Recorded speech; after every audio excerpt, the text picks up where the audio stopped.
ప్రతి అమ్మాయి తప్పనిసరిగా తెలుసుకోవాల్సిన 7 ముఖ్యమైన చట్టాలు చెప్తాను వినండి.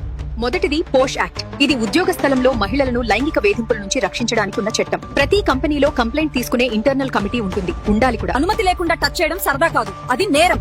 బిఎన్ఎస్ సెక్షన్ 74 ప్రకారం 7 సంవత్సరాల జైలు శిక్ష ఉంటుంది. గుర్తుంచుకో, నీ కన్సెంట్ లేకుండా ఎవరికీ హక్కు లేదు. నీ అనుమతి లేకుండా ఫోటో తీసినా, వీడియో రికార్డ్ చేసినా అది క్రైమ్. బిఎన్ఎస్ సెక్షన్ 77 ప్రకారం జైలు శిక్ష ఉంటుంది. గుర్తుంచుకో, నీ ప్రైవసీ మీద హక్కు పూర్తిగా నీదే. నిన్నెవరైనా పదే పదే ఫాలో అవుతూ మెసేజ్లతో ఇబ్బంది పెడితే అది లవ్ కాదు. బిఎన్ఎస్ సెక్షన్ 78 ప్రకారం ఇది నేరం. మీ ఇంట్లో ఎవరు నిన్ను హింసించినా అది పర్సనల్ మ్యాటర్ కాదు, అది నేరం. డొమెస్టిక్ వైలెన్స్ యాక్ట్ ప్రకారం నీకు పూర్తి రక్షణ ఉంది. గుర్తుంచుకో, భయపడకు, సహించకు. అనుమతి లేకుండా బలవంతంగా సంబంధం పెట్టుకోవడం ప్రేమ కాదు, అది రేప్, ఘోర నేరం. బిఎన్ఎస్ సెక్షన్స్ 63, 64 ప్రకారం జీవిత ఖైదు వరకు శిక్ష ఉంటుంది. వరకట్నం అడగడం నేరం. డౌరీ ప్రొహిబిషన్ యాక్ట్ ప్రకారం కట్నం ఇచ్చినా తీసుకున్న 5 సంవత్సరాల జైలు శిక్ష ఉంటుంది. అమ్మాయి విలువ డబ్బుతో కొలవలేం.